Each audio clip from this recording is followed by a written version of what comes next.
Boa noite, pessoal. Hoje à noite você vai entrar num lugar onde o tempo ferve devagar.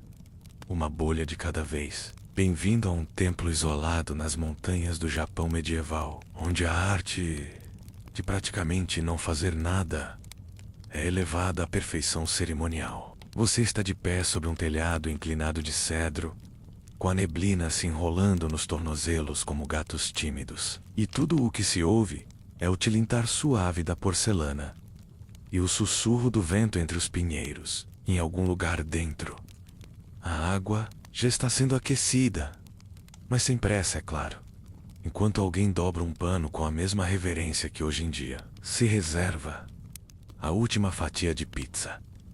Você provavelmente não sobreviveria a isso. Imagine passar 3 horas preparando chá com estranhos, tentando não pigarrear. Tortura lenta. Então, antes de se ajeitar completamente, tire um momento para curtir este vídeo e se inscrever. Mas só se realmente gosta do que faço aqui. Sério. Essa é a única regra. E como sempre, comenta aí de onde você está assistindo e que horas são por aí. Aposto que tem alguém vendo isso às 3h47 da manhã, enrolado num cobertor feito de ansiedade existencial. Agora, apague as luzes. Talvez ligue um ventilador para aquele fundo suave e vamos mergulhar juntos na jornada de hoje. Você chega pouco antes do amanhecer. A floresta ainda está úmida de orvalho, envolta naquela névoa azulada que parece o mundo expirando. Seus pés pisam em pedrinhas num caminho de cascalho, e o templo à frente parece um pensamento silencioso. O portão range baixinho quando você passa, e de repente, o mundo começa a se calar.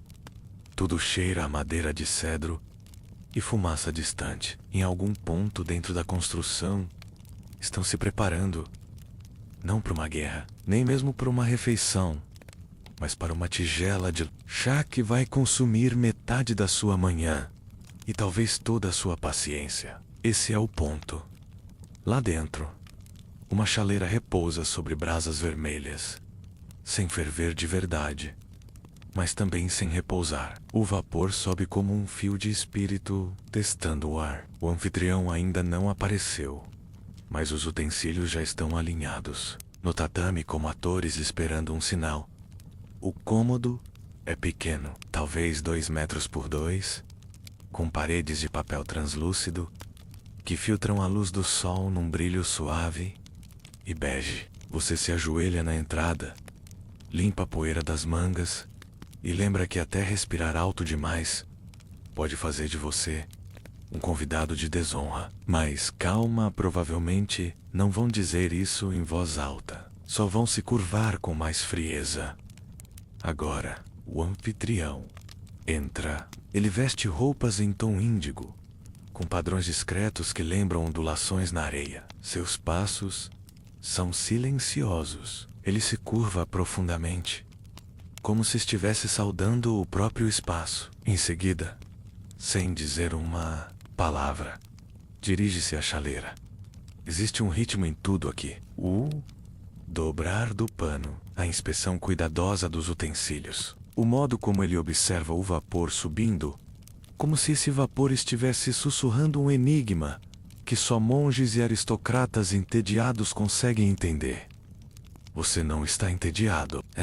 Seus olhos seguem o brilho da luz no cabo envernizado da concha, o movimento lento das mãos do anfitrião, que manuseia cada objeto como se ele fosse feito de memória. E nada disso é improvisado. Não há gesto fora do lugar. As cerimônias do chá, conhecidas como Shanoyu, eram coreografadas como uma dança sagrada, refinada ao longo de séculos. Um movimento errado com o pulso podia arruinar o clima inteiro. E aí ficava estranho para todo mundo. No Japão do século XV, preparar chá não era só preparar chá, era uma forma de moldar o tempo. Embrulhado em silêncio, servido morno e consumido sem pressa. Na verdade, foi por volta dessa época que surgiram mestres como Morata Juki, e mais tarde, Sen e Nohik, que acreditavam que o Wabi-Sabi, a beleza das imperfeições e da impermanência menos deveria guiar tudo, da arquitetura, às amizades e, claro, ao chá. Pense nisso. Treinar por décadas só para aprender a se curvar no ângulo certo, segurando uma xícara, e você achando que o seu emprego era exigente. Lá fora, o vento brinca com um bambu, um corvo canta uma única vez e depois se cala. Você sente o corpo relaxar dentro daquele espaço, os ombros se soltando, os pensamentos desacelerando, acompanhando os gestos do anfitrião.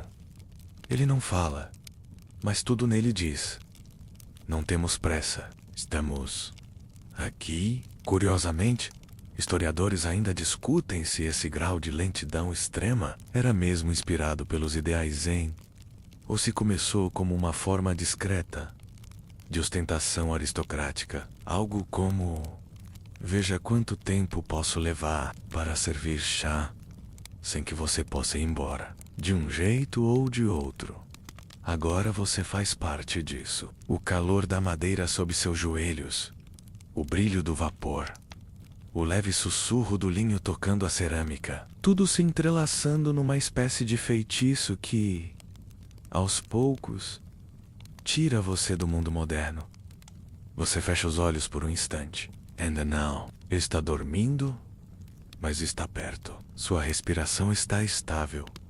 E o tempo, antes uma marcha impiedosa, agora parece mais um lago tranquilo. O anfitrião ajusta novamente a chaleira. O vapor se retorce, prateado e lento. E isso é só o começo. Você nem chegou a tocar no chá ainda.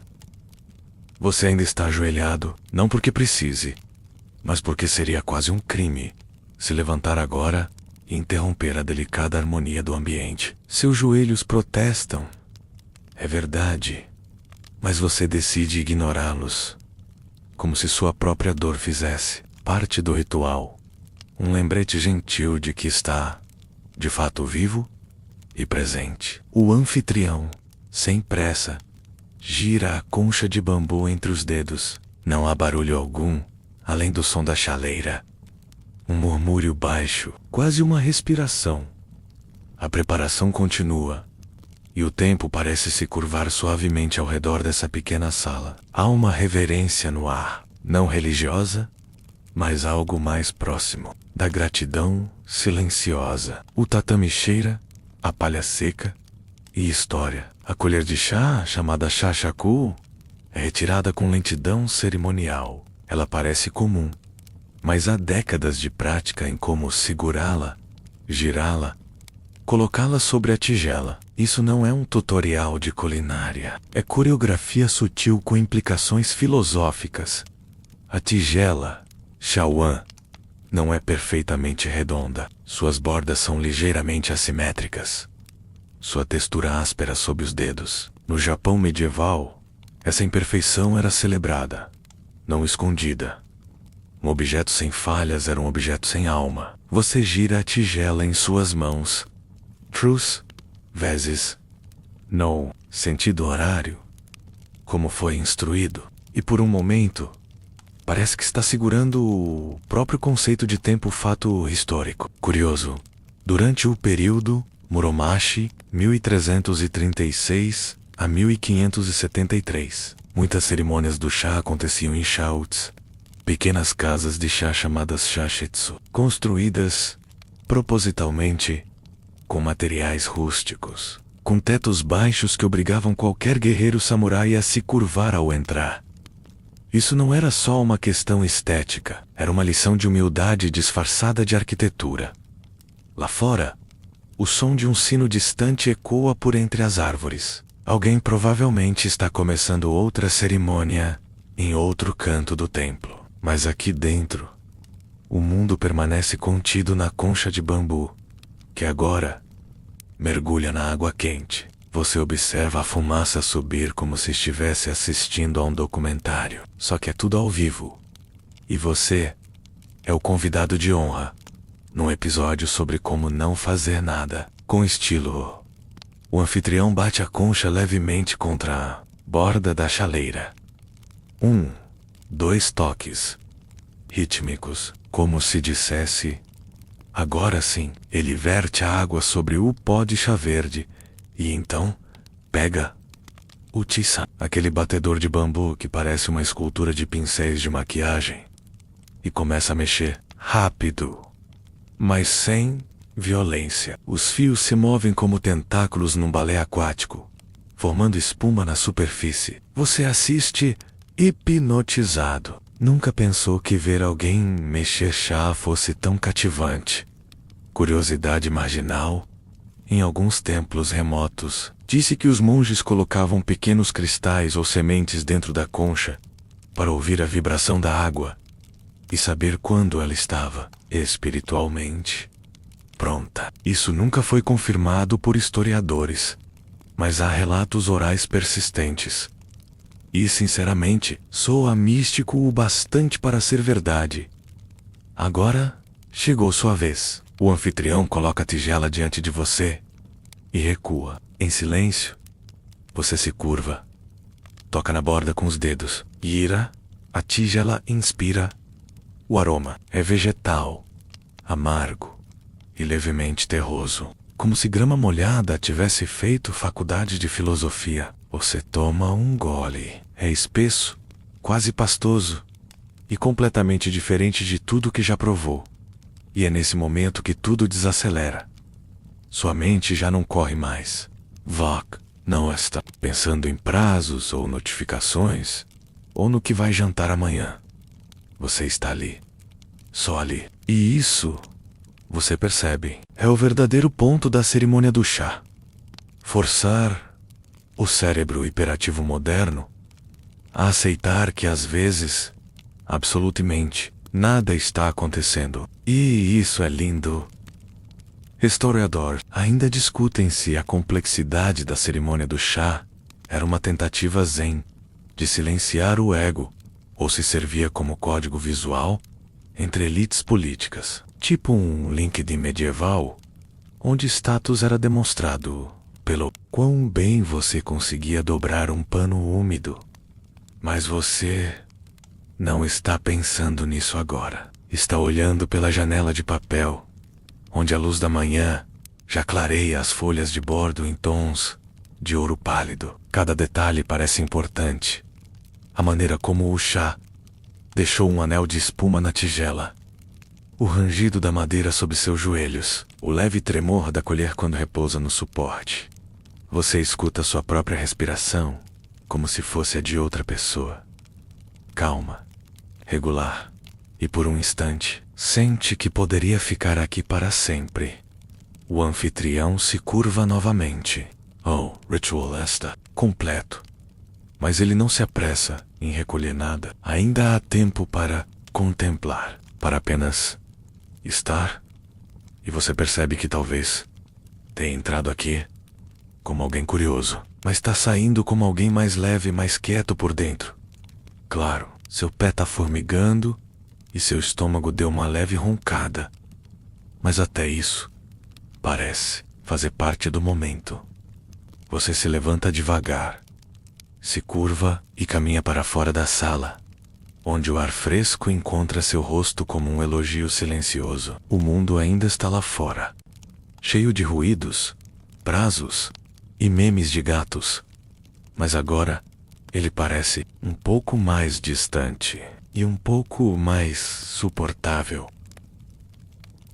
Você caminha por um pequeno jardim de pedras, os pés ainda dormentes pela posição anterior. O chão de pedrinhas brancas crava levemente nas solas, como uma massagem esquisita e involuntária ao seu redor. Lanternas de pedra e arbustos meticulosamente podados mantêm a estética milenar do lugar. Cada detalhe parece planejado não para impressionar, mas para sugerir: relaxa, nada aqui é urgente. Seu anfitrião acompanha com passos suaves. E vocês não dizem uma palavra. Não é silêncio constrangedor. É o tipo de silêncio que diz mais do que uma conversa inteira sobre o tempo. E falando nisso, o céu está nublado. Mas não de um jeito dramático. As nuvens se movem devagar, como se também tivessem feito parte da cerimônia, e estivessem agora contemplando sua própria existência. Vocês seguem até um pequeno banco sob uma cerejeira. Ela ainda não floresceu. Galhos secos, folhas ausentes. A maioria das pessoas passaria direto por ela, sem dar importância. Mas você se senta, olha para o tronco torto e percebe. Ela está apenas esperando o momento certo. Não há pressa. Talvez isso seja uma metáfora viva para toda essa experiência. Ou talvez seja só uma árvore. E tudo bem. Fato histórico, amplamente conhecido. Durante o Japão medieval, especialmente no período Edo, a contemplação da natureza era considerada uma forma de refinamento espiritual. Não era apenas um passatempo, mas uma prática cultural séria. O mono no aware, aquela tristeza bonita, ao perceber que tudo é passageiro, até as flores de cerejeira.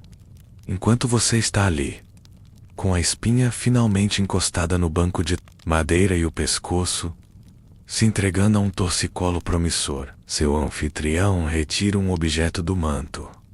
Um relógio de sol portátil.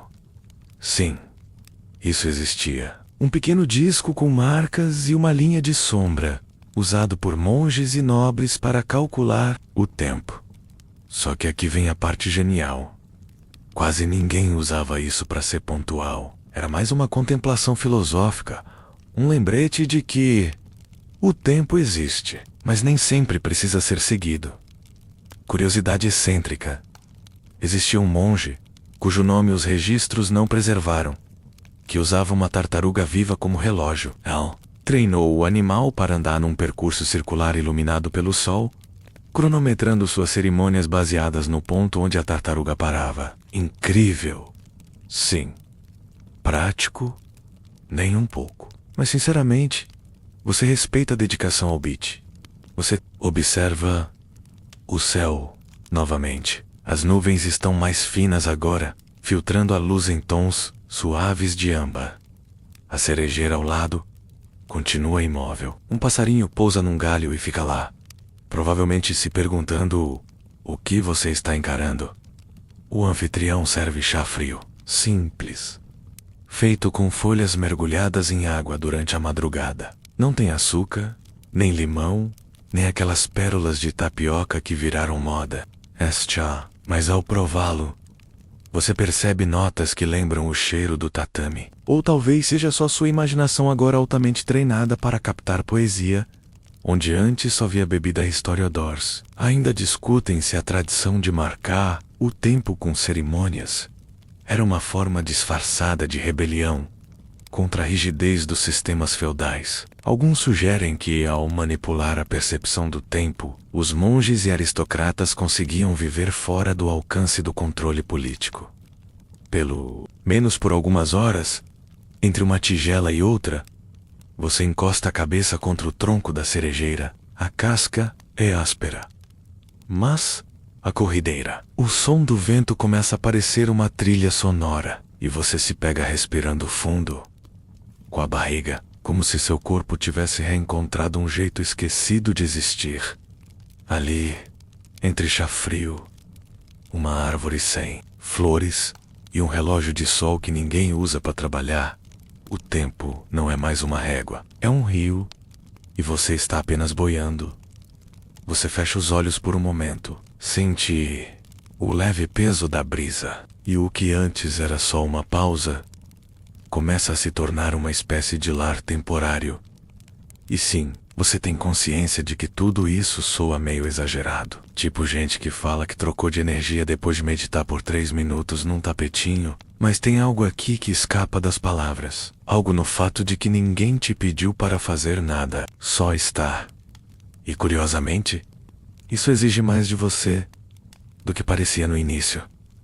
Ao longe, outro sino. Outra cerimônia, mas agora você não sente mas inveja de quem ainda vai começar, porque de certa forma, você ainda não terminou. Você acorda com um som que parece um sussurro de bambu sendo riscado contra a pedra. Não sabe se cochilou por 10 minutos ou por uma era glacial inteira. Mas tudo bem, porque aqui o tempo tem o hábito de dobrar como origami. E você já desistiu de tentar manter a conta. Seu anfitrião reaparece, quase como se tivesse saído de uma pintura antiga e entrado de volta na realidade. Ele não fala, apenas faz um gesto lento com a mão. É hora de entrar no pavilhão do chá. Sam, finalmente, a entrada é pequena. Não só pequena, menos minúscula. Você precisa se ajoelhar para atravessá-la, literalmente. Se curvar. E aí está a primeira lição arquitetônica da noite. Essa entrada diminuta se chama Nijiriguchi. Ela foi feita assim de propósito, para que todos que participem da cerimônia, menos seja um senhor feudal ou um camponês, tenham que se abaixar. Da mesma forma, democracia na base da lombar. Lá dentro, o ambiente é quase escandalosamente simples. Uma esteira de tatame impecável. Um pergaminho pendurado com um kanji que você não reconhece, mas parece sério. E no canto, um arranjo floral solitário. Nada de velas aromáticas. Nada de fontes com som de água. A estética é o wabi-sabi, menos a beleza da imperfeição. Como aquela xícara lascada que sua avó se recusa a jogar fora porque tem história. Você se senta, tentando encontrar uma posição em que seus joelhos não se vinguem em você mais tarde. O anfitrião começa a aquecer a água com um pequeno braseiro de ferro. Tudo é feito com uma lentidão quase ilegal. Ele gira concha de bambu exatamente 3 vezes. Mexe o carvão com precisão cirúrgica e você começa a entender. Não é sobre preparar chá, é sobre preparar o momento. Fato histórico amplamente conhecido. O mestre Sennin no Hiki, no século XVI, foi uma das figuras mais influentes na codificação da cerimônia do chá. Ele acreditava que o verdadeiro luxo estava na simplicidade, e que o chá deveria ser servido com humildade, respeito e total atenção ao presente. Você imagina o que ele pensaria dos cafés hipsters com nomes em francês e playlists lo-fi tocando sem parar? Provavelmente desmaiaria. O anfitrião tira a tampa da caixa com as folhas de chá como se estivesse abrindo um relicário. E honestamente, nesse ponto, você começa a pensar se as folhas são mesmo de chá ou pedaços de nuvem colhidas por monges flutuantes. Curiosidade excêntrica: no Japão feudal, alguns guerreiros samurais carregavam conjuntos portáteis de chá em suas armaduras. Não porque fossem foodies, mas porque acreditavam que beber chá antes de uma batalha os ajudava a centrar a mente e aceitar a morte com serenidade. Sim, antes de decapitarem alguém, rolava um momento mindfulness com chá. Seu anfitrião finalmente serve a primeira tigela. Você a recebe com as 2 mãos, como se fosse um prêmio. O cheiro é suave, terroso, com um toque vegetal que lembra campo molhado depois da chuva. Você gira a tigela 2 vezes como aprendeu e toma um migol. O líquido é espesso, quase cremoso, sem açúcar, sem leite, só chá, mas ele parece se espalhar pelo seu corpo como uma manta invisível. Os historiadores ainda discutem se a cerimônia do chá foi uma maneira de controlar a ansiedade coletiva num país que vivia em guerra constante. Alguns defendem que a formalização do chá servia para desacelerar mentes cansadas num mundo caótico. Outros acham que era só a desculpa perfeita para sair de reuniões que não acabavam nunca. Você olha ao redor, nada se move, exceto a fumaça, que sobe preguiçosamente do braseiro. Seu corpo está imóvel, mas sua mente está numa estrada de terra, cheia de pausas. E talvez seja isso que a cerimônia oferece. Uma pausa ritualizada da vida como ela é. Seu anfitrião serve uma segunda tigela. E você aceita, não porque ainda esteja com sede, mas porque agora entende que cada tigela é como um parágrafo silencioso de uma história que não está escrita em papel, mas no ar. Você respira. Olha para o tatame, sente o vapor suave da tigela encostar no rosto, e por um momento, absolutamente nada acontece. E esse nada, oh tudo. A segunda tigela de chá repousa entre suas mãos, como se fosse um pequeno sol esverdeado. Você a segura com cuidado, como quem segura uma memória, uma daquelas memórias que você ainda está vivendo, mas que já sabe que vai se lembrar com saudade.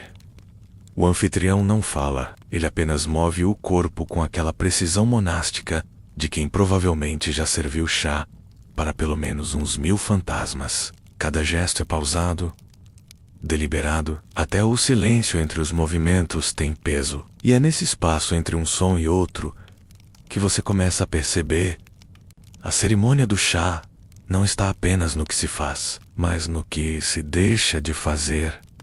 Diante de você, um pequeno vaso de cerâmica guarda uma única flor branca, uma camélia. Ela não está ali para impressionar, mas para lembrar que a beleza não grita. Ela sussurra, e que tudo, até a flor, tem um papel no teatro, contido daquele espaço minúsculo. Você pensa que se o universo tivesse uma sala de espera, ela seria parecida com essa. Fato histórico amplamente conhecido. A flor usada na cerimônia é sempre escolhida com extremo cuidado. O arranjo, chamado Shabana, deve parecer natural, como se tivesse acabado de nascer ali. Mas claro, ele é milimetricamente calculado. Os mestres do chá estudavam botânica com quase a mesma intensidade com que um samurai estudava a arte da espada. Porque sim, até a flor pode ser uma arma poética. Você nota agora a maneira como o anfitrião toca cada objeto.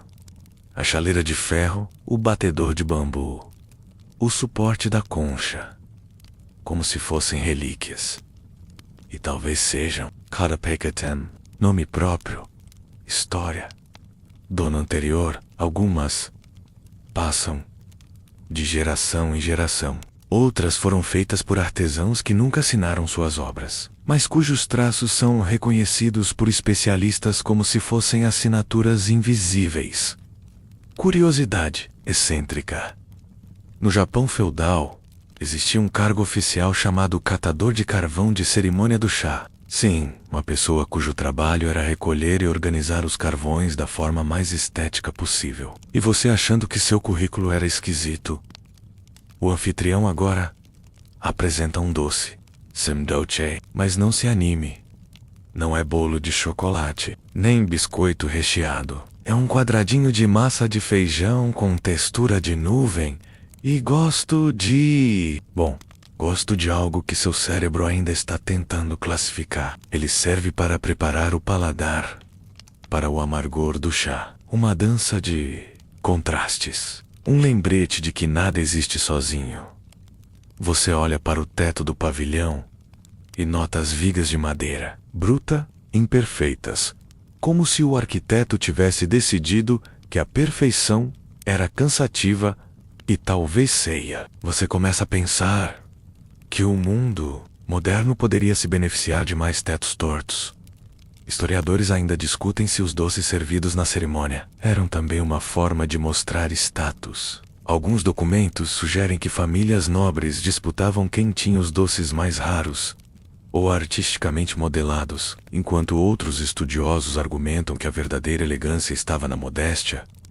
Quanto menos elaborado, mais refinado. O anfitrião serve uma terceira tigela e você já perdeu a noção do tempo. A sensação não é mais de estar bebendo chá, mas de estar sendo lentamente derretido por ele. Como se cada gole dissolvesse um pedaço da pressa dentro de você. Ao seu redor, o ar parece mais denso, mais macio. A brisa de antes agora está apenas insinuada, como o final de um suspiro. E é curioso Quanto menos coisas há nesse espaço, mais você percebe a madeira, o silêncio, o leve som da água sendo despejada, o cheiro da palha do tatame, que lembra dias de verão em lugares onde o tempo ainda anda a pé.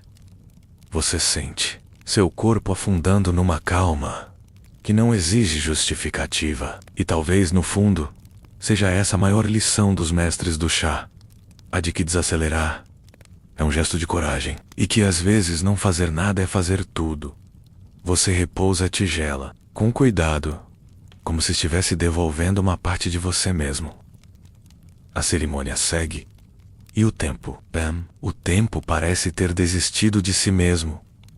Você observa o anfitrião recolher os utensílios com a mesma reverência que teria ao guardar memórias preciosas, o chachacu, aquela colherzinha curva de bambu, usada para pegar o pó de chá, desliza de volta para seu suporte como um pássaro retornando ao ninho, e você percebe que não há pressa, nem hesitação. Cada objeto sabe seu lugar, e cada gesto parece sussurrar: agora é aqui que pertencemos.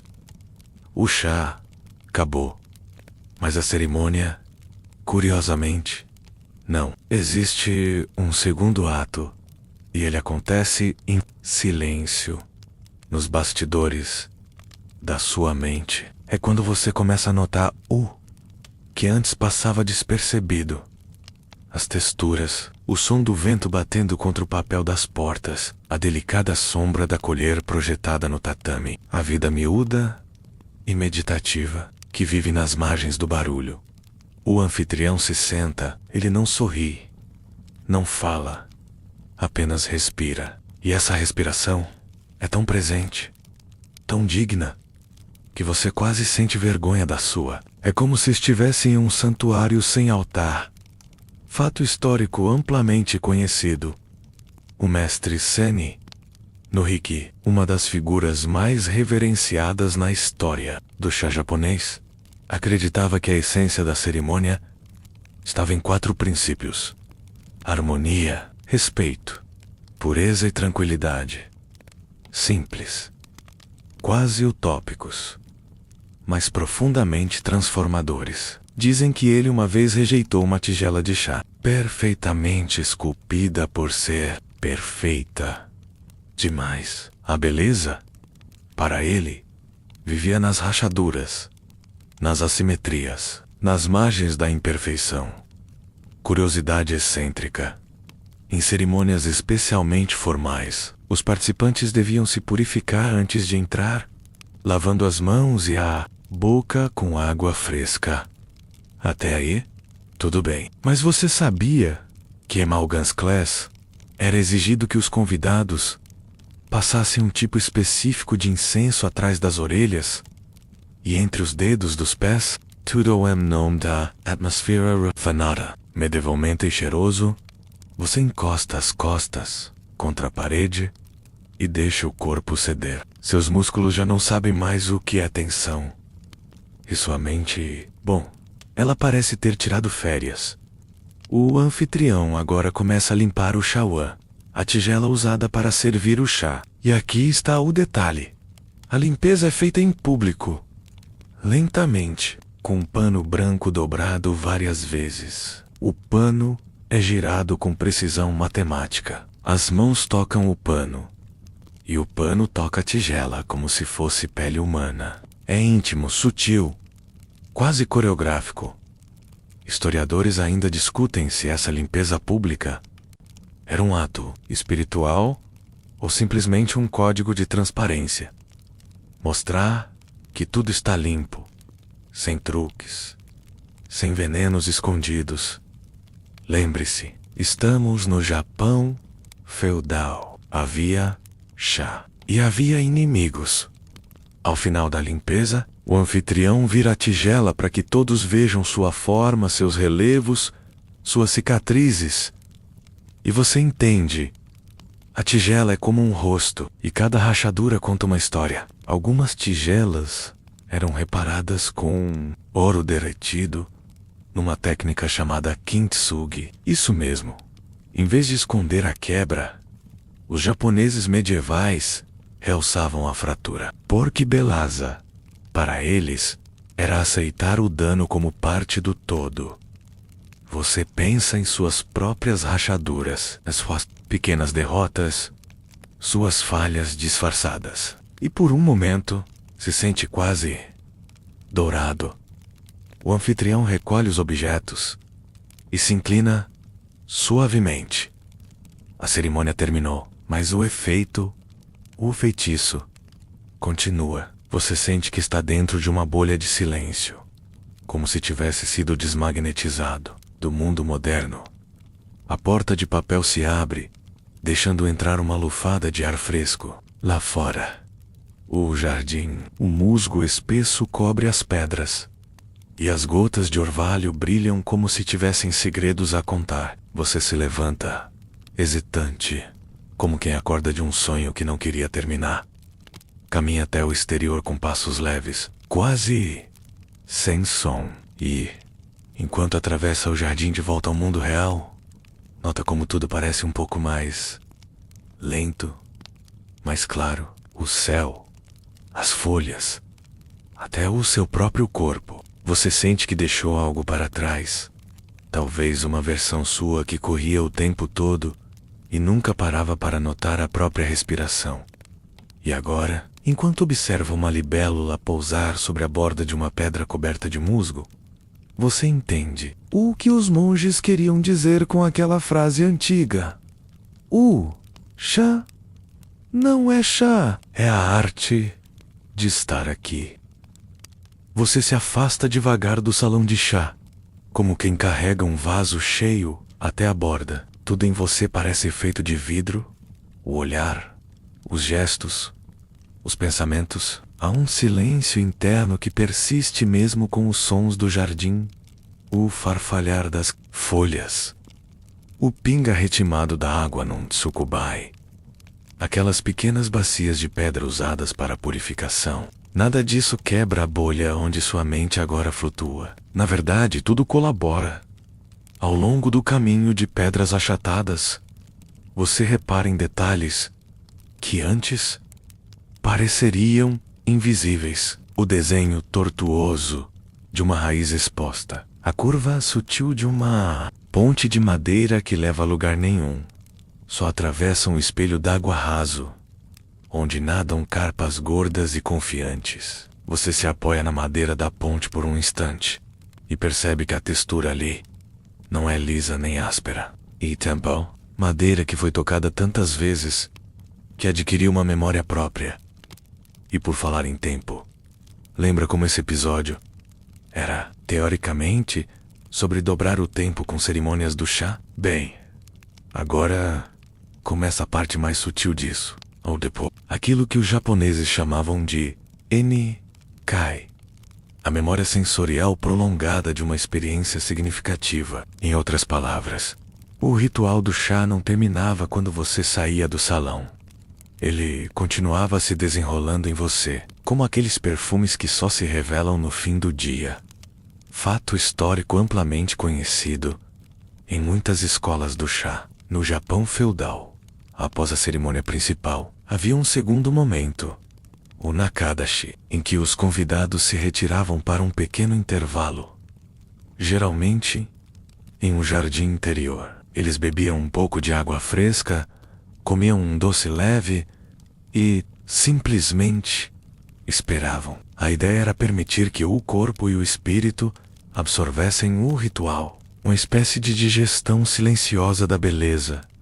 Você se senta num banco de pedra coberto por líquens, as mãos sobre os joelhos, a coluna por instinto reta, e deixa-se ficar. O vento sopra livre, como se soprasse de dentro de você. Um casal de pássaros briga por uma flor caída, e de repente, como num teatro improvisado, você vê o mundo atuando para você, e apenas para você.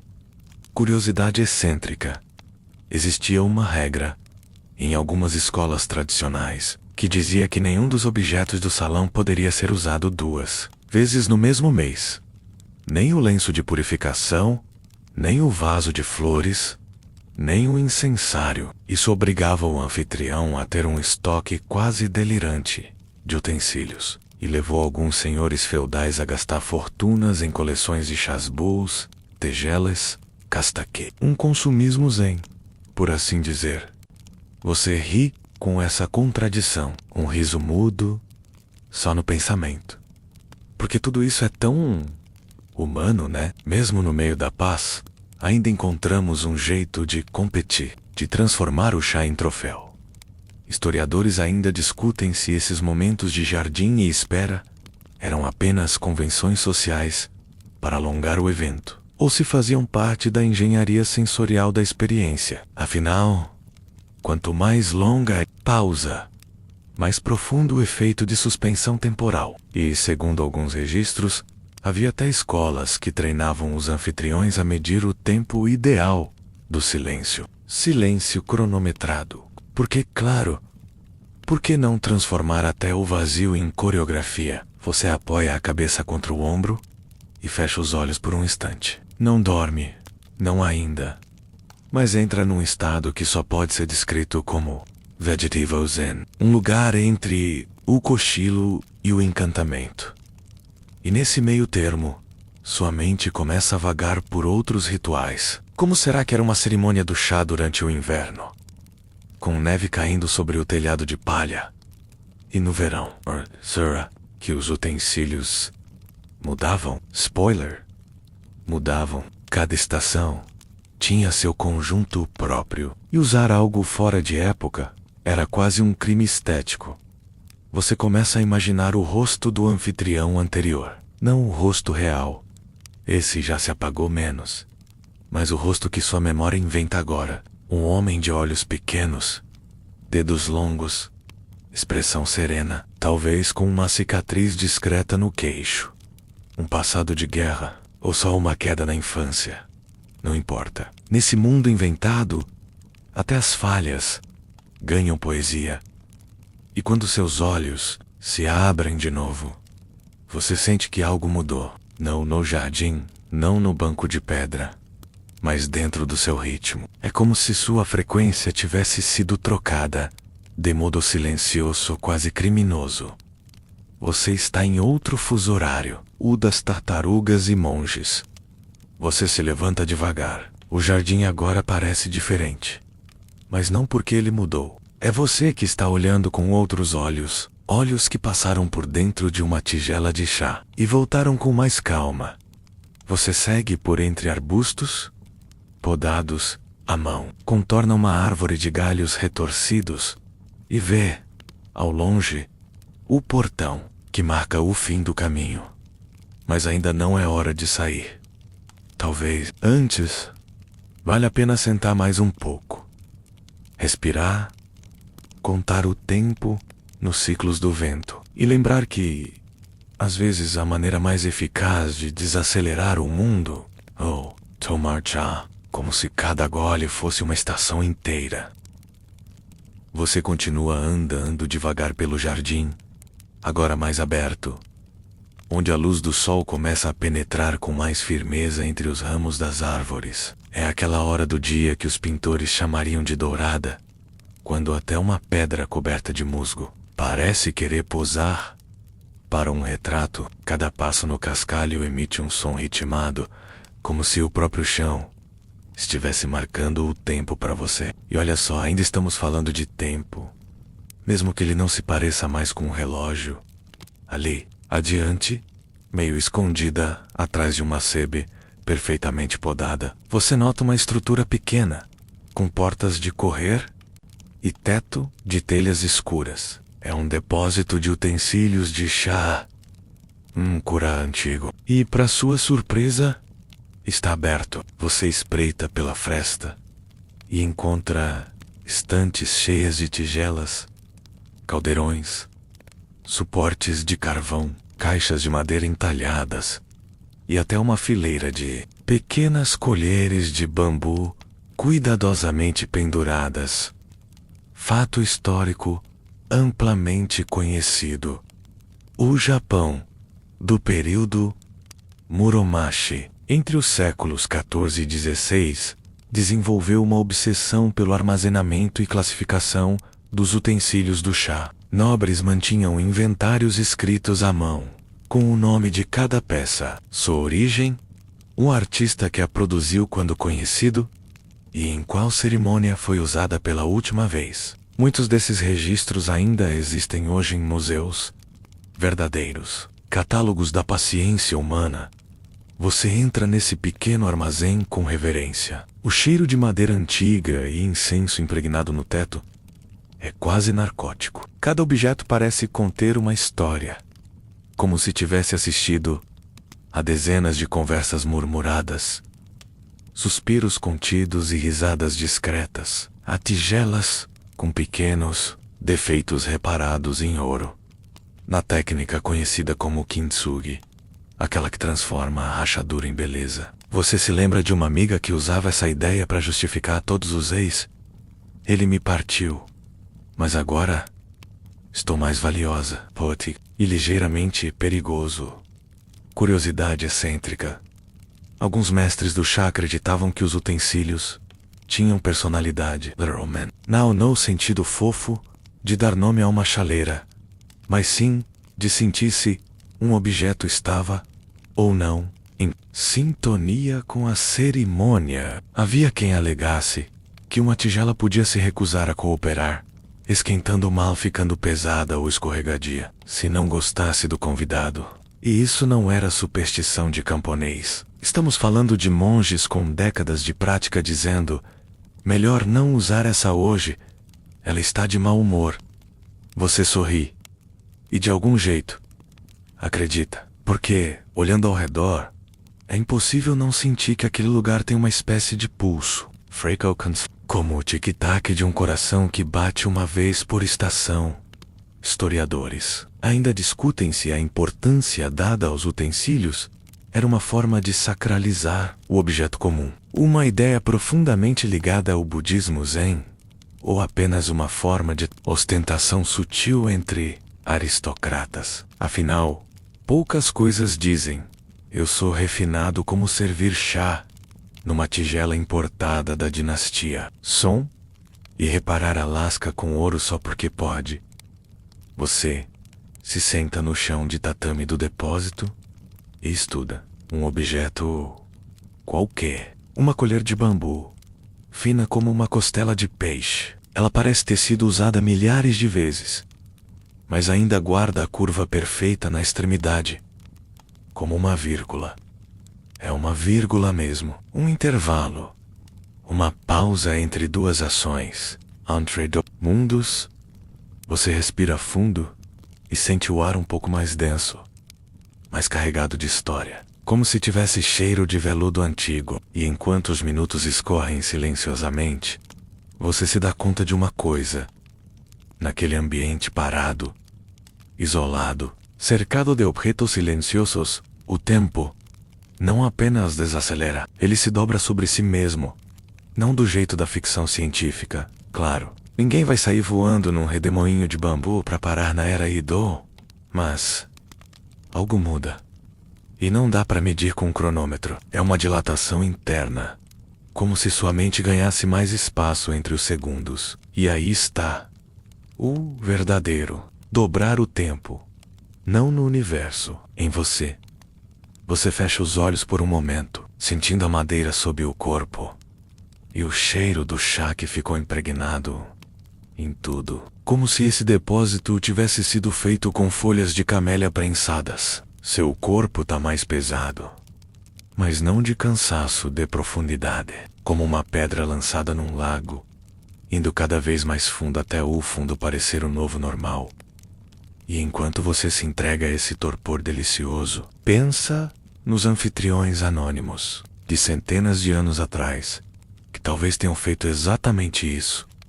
Sentado ali, num fim de tarde, cercado de silêncio e objetos silenciosos, sentindo que o mundo havia diminuído o passo só, para que ele pudesse respirar com mais calma. Você passa os dedos pelas prateleiras, como quem passa por uma biblioteca secreta. Cada colher, cada copo, cada caixa de chá parece lhe dizer: fique. Mais um pouco. E você fica, porque nada lá fora é tão gentil quanto este momento. Você levanta devagar do depósito e retoma sua caminhada pelo jardim, agora banhado pela luz mais suave do final da tarde, aquela que não cansa os olhos, mas os abraça com calma. O ar está fresco, carregado com o perfume das flores silvestres e da madeira envelhecida das casas próximas. Seus passos ressoam suavemente no caminho de pedras, enquanto o som distante de água correndo ajuda a embalar seus pensamentos. À sua frente, você vê um pequeno pavilhão de chá, ao estilo tradicional, construído com madeira de cedro e papel de arroz. Suas portas abertas para a brisa tranquila. Um mestre do chá está preparando meticulosamente os utensílios. Uma chaleira fumegante repousa sobre um braseiro. Tigelas, cuidadosamente alinhadas, esperam a sua vez, e um rolo de papel com caligrafia delicada repousa ao lado, como se fosse parte do ritual. Fato histórico amplamente conhecido. A cerimônia do chá japonesa, ou Shanoyu, desenvolveu-se como uma prática espiritual e social durante o século XV, combinando a estética do Zen budismo com a simplicidade e atenção. O ato de preparar e servir chá era mais do que um simples gesto. Era uma meditação em movimento, uma dança silenciosa entre o anfitrião e os convidados.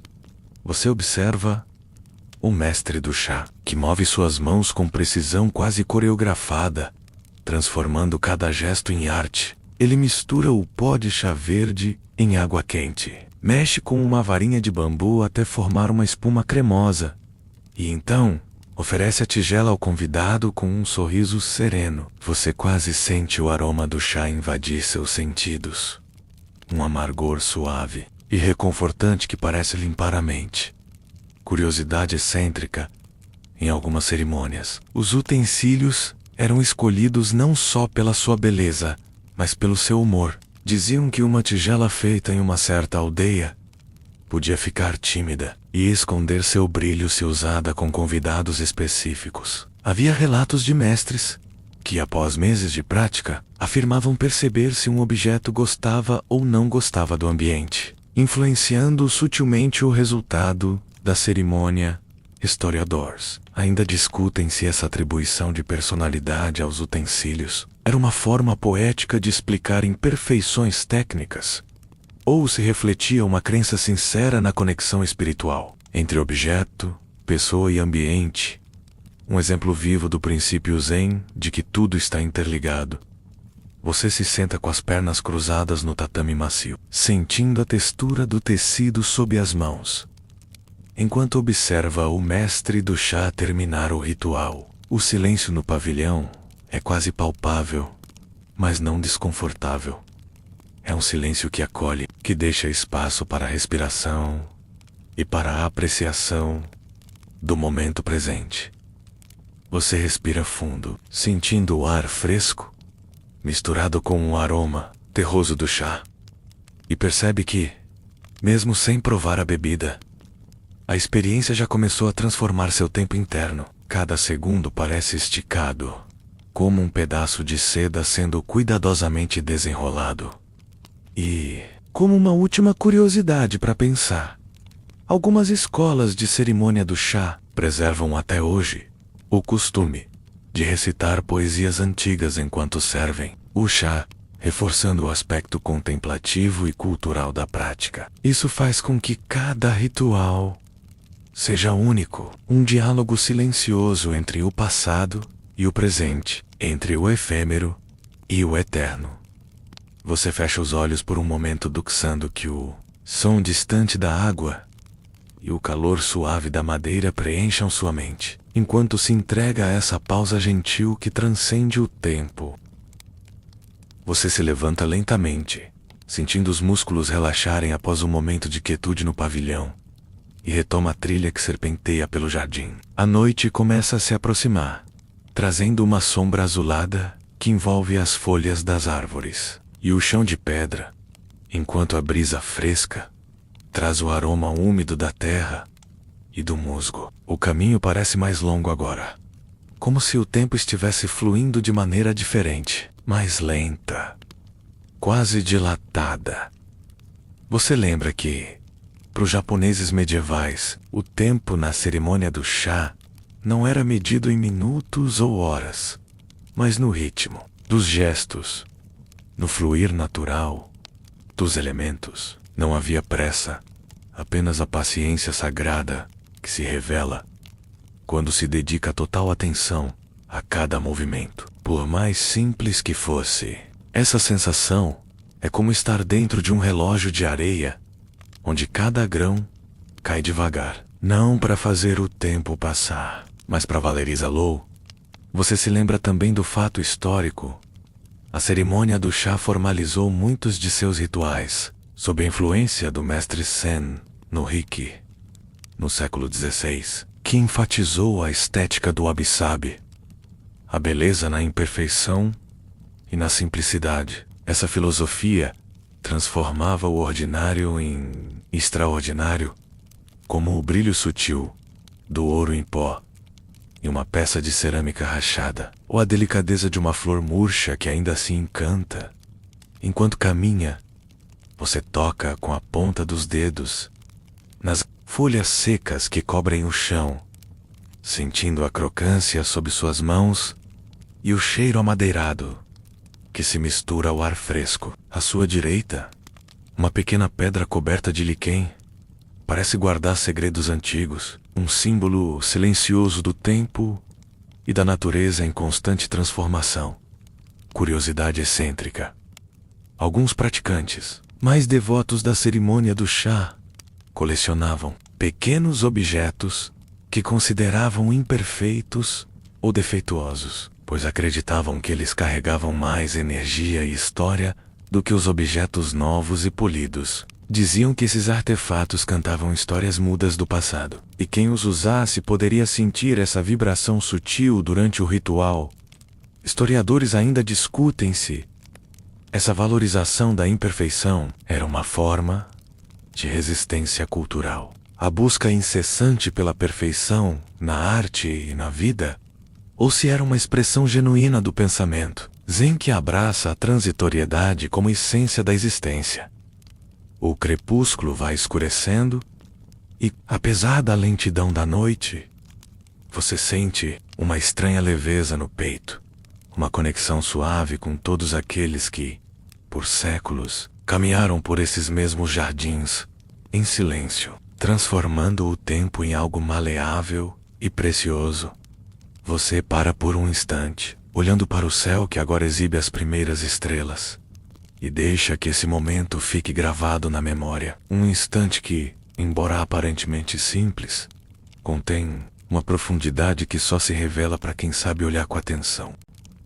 Você retoma seu caminho pela trilha, o crepúsculo já se transformando em noite plena, com o céu escuro salpicado de estrelas como pequenas lanternas penduradas em um céu de veludo. O ar está fresco e uma leve névoa começa a se formar entre as árvores, envolvendo tudo em um manto etéreo que parece transportar você para um mundo onde o tempo realmente parece dabrar-se sobre si mesmo. Enquanto caminha, suas mãos instintivamente buscam a bolsa de couro pendurada no cinto. Dentro dela, um pequeno pedaço de carvão que lembra os guardas maias que usavam objetos simples, mas carregados de significado, para marcar seus caminhos. Você sente a textura áspera da bolsa, um lembrete físico da ligação entre o passado e o presente. No silêncio da noite, você escuta o som suave da água correndo em um pequeno riacho próximo. O barulho contínuo e relaxante que combina perfeitamente com o ritmo cadenciado dos passos e da respiração. Lembra-se do ritual da cerimônia do chá, onde a água fervente é mais do que um simples ingrediente. É um símbolo de pureza e transformação. Um elemento que liga um mundo material ao espiritual. O fato histórico aqui: a água usada na cerimônia tradicionalmente vinha de fontes naturais, muitas vezes escolhidas por sua pureza e pela história que carregavam, pois acreditava-se que a essência da natureza se transferia para a água, imbuindo o chá de significado e poder. Você observa uma pequena pedra coberta de musgo perto do riacho e pensa como, no Wabi-Sabi, até mesmo o musgo é valorizado pela sua capacidade de transformar e suavizar o que é duro e rígido, criando uma harmonia silenciosa entre o tempo e a matéria. Curiosidade excêntrica. Alguns mestres de chá carregavam consigo pequenos recipientes com água de fontes específicas, acreditando que essa água continha espíritos da natureza que poderiam ajudar a purificar a mente e o espírito.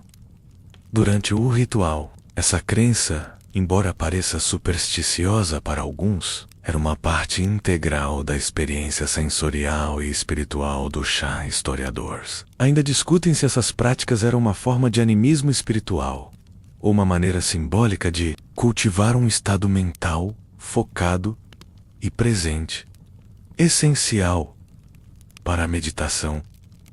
Você se senta à margem do riacho, fechando os olhos e deixando que o som da água e o frescor da noite preencham seus sentidos. Por um momento, o tempo parece realmente dobrar-se, como um pergaminho antigo que se desenrola lentamente, revelando camadas de significado que só o silêncio pode traduzir. Essa sensação de estar fora do tempo é algo que, mesmo na vida moderna agitada, pode ser resgatada em momentos simples de contemplação, lembrando você de que a paciência e a atenção plena são chaves para apreciar cada instante. Você respira fundo, sentindo o ar frio da noite entrar nos pulmões e a serenidade se instalar lentamente. Um convite para desacelerar, se conectar e permitir que o mundo ao seu redor se revele em toda a sua riqueza silenciosa. A névoa da madrugada começa a se dissipar lentamente, enquanto você retoma a trilha. Sob o céu, ainda tingido de azul escuro, e os primeiros toques de luz que anunciam o amanhecer. Gardi caminha silencioso ao seu lado, seus olhos atentos aos menores ruídos da floresta que ainda se despede do sono, e Shabi permanece firme, mesmo sentindo o frio que morde as folhas e o solo. Você observa a dança lenta das folhas de milho, balançando como uma multidão silenciosa ao vento suave, criando um som que lembra um sussurro, quase como se a própria terra estivesse contando seus segredos antigos. A umidade da madrugada deixa um brilho sutil nas folhas, realçando os tons verdes escuros, com pequenos reflexos que parecem feitos de ouro em pó. Um detalhe que lhe traz uma sensação de magia e respeito pelo ciclo natural.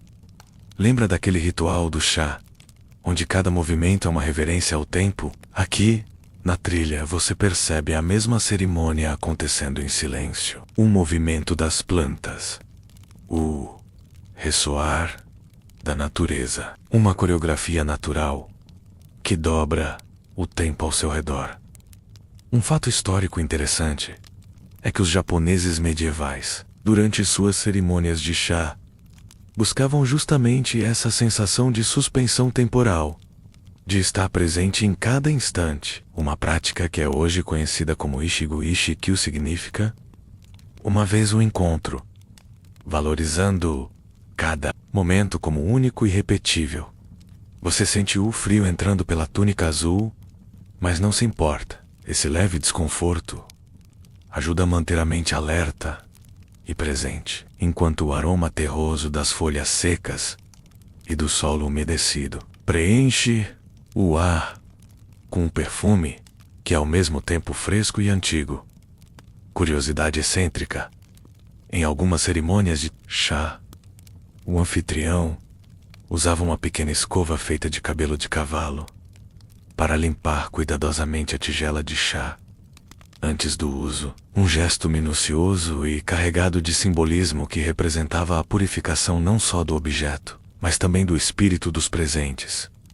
Historiadores ainda discutem se essas minúcias eram apenas práticas estéticas ou se tinham um papel fundamental na preparação mental dos participantes para a experiência meditativa que estava por vir.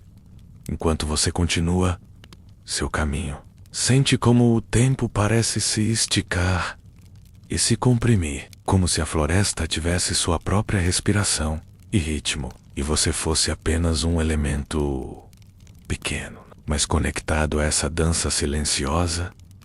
Você respira fundo, sentindo a ligação invisível com aqueles que vieram antes, guardando não apenas as terras, mas também o segredo da paciência e da atenção plena. Um convite para desacelerar e apreciar o simples, o repetitivo e o lento.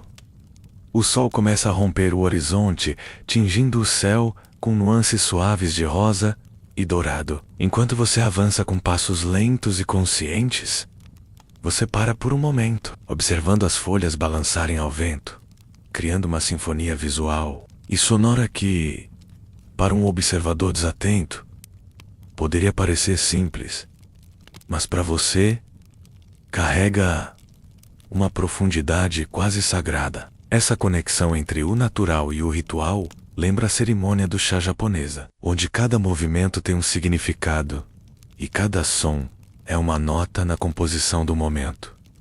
Sabia que os samurais medievais, antes de batalhas importantes, participavam dessas cerimônias como um modo de acalmar a mente e preparar o espírito? Era uma prática que, além de estética, tinha um efeito psicológico poderoso, ensinando-os a dominar o tempo e a ansiedade.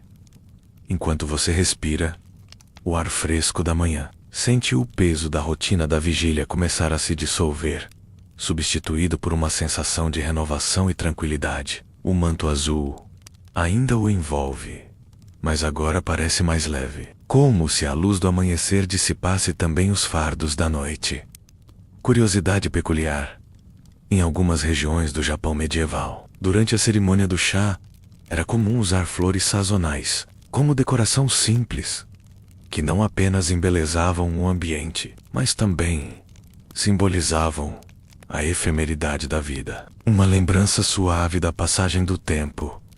Historiadores ainda discutem se essas práticas tinham uma função religiosa ou eram, principalmente, uma forma de filosofia prática para lidar com as tensões da época.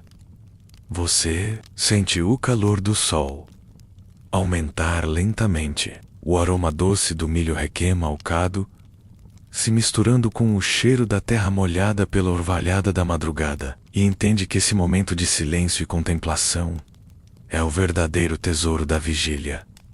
Com um suspiro calmo, Volca sei permite estar plenamente presente, absorvendo o lento despertar do mundo ao seu redor. Um ritual silencioso que dobra o tempo e transforma a rotina em algo quase poético. O sol agora se eleva mais alto, preenchendo o céu com uma luz dourada e quente que toca cada folha, cada pedra, cada ser ao seu redor. Você sente essa luz envolvendo seu corpo cansado. Um abraço suave que parece retribuir toda a vigilância da noite.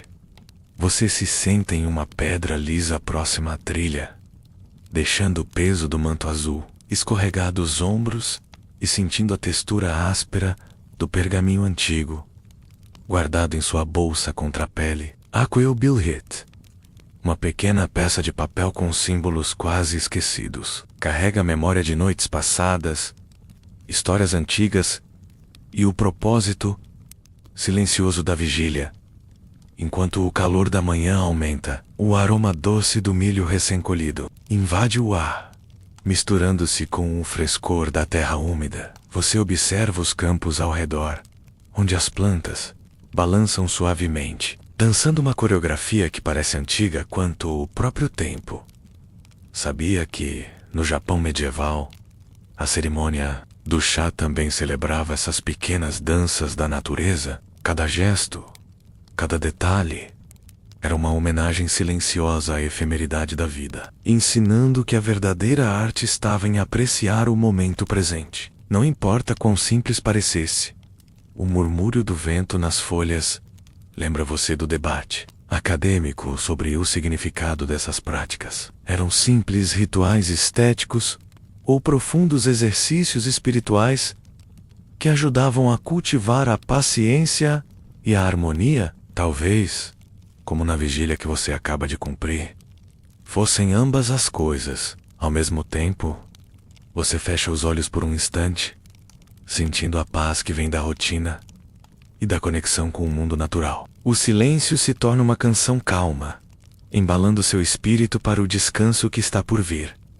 A luz do sol cria pequenos pontos dourados sobre o pergaminho do bilhete, refletindo a ideia de que, mesmo nos momentos mais comuns, há uma magia sutil que conecta passado, presente e futuro em um só fluxo contínuo, enquanto você respira profundamente, permitindo que o calor envolva seus ossos e a calma preencha sua mente. Entende que essa jornada, feita de pequenos passos, silêncios e observações, é um convite para desacelerar e encontrar beleza na simplicidade.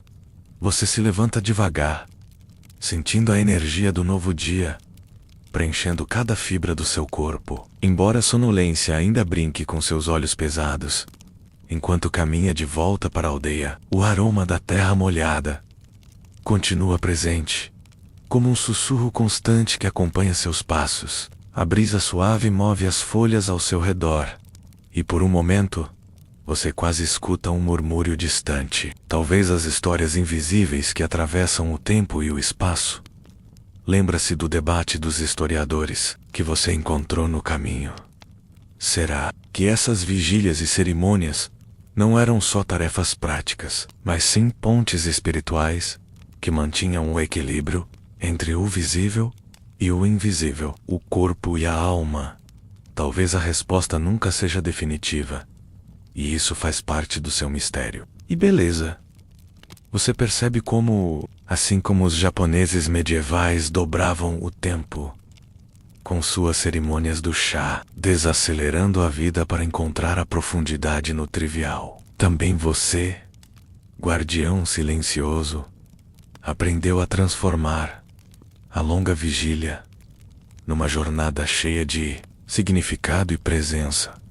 Ao chegar perto das primeiras casas da aldeia, o sol já está alto, banhando tudo em dourado e prometendo o calor do dia. Você se permite um último suspiro profundo, sentindo a paz que vem de estar conectado a uma tradição que atravessa gerações. Agora, com o corpo cansado, mas a mente tranquila, você sabe que o descanso que se aproxima será profundo, embalado por essa experiência que transcende o tempo e as palavras, um abraço silencioso entre passado e futuro. E assim, envolto pela luz suave do amanhecer, você se prepara para a próxima noite, o próximo ciclo, o próximo momento de vigilância que, embora entediante para quem vê de fora, é na verdade um ritual cheio de vida, paciência e quieta sabedoria. Fechamento calmante. Respire fundo. Sinta o peso do seu corpo afundar lentamente contra a superfície onde está deitado ou sentado. Deixe que o ritmo da sua respiração se torne suave e constante, como as ondas que vão e vêm numa praia tranquila. Ao entardecer, tudo ao seu redor está calmo e seguro. A noite foi feita para que você encontre repouso, e o dia está chegando para lhe trazer luz renovada. Imagine um campo vasto e silencioso, onde o vento move as folhas com delicadeza, e o sol nasce com um brilho dourado que aquece a alma sem pressa. Cada detalhe, cada suspiro da natureza convida você a relaxar mais profundamente, a deixar para trás qualquer tensão. A vigília da noite que você acompanhou não é apenas uma tarefa, é uma metáfora para a paciência, para o acolhimento do tempo e das pequenas coisas. Assim como os guardas antigos e as cerimônias do chá, aprender a apreciar o ritmo lento é um presente que você dá a si mesmo. Permita que essa sensação de calma se expanda, preenchendo todo o seu ser. Sinta-se seguro, envolvido, pronto para deslizar para o descanso que merece. Que essa noite lhe traga sonhos suaves e renovadores,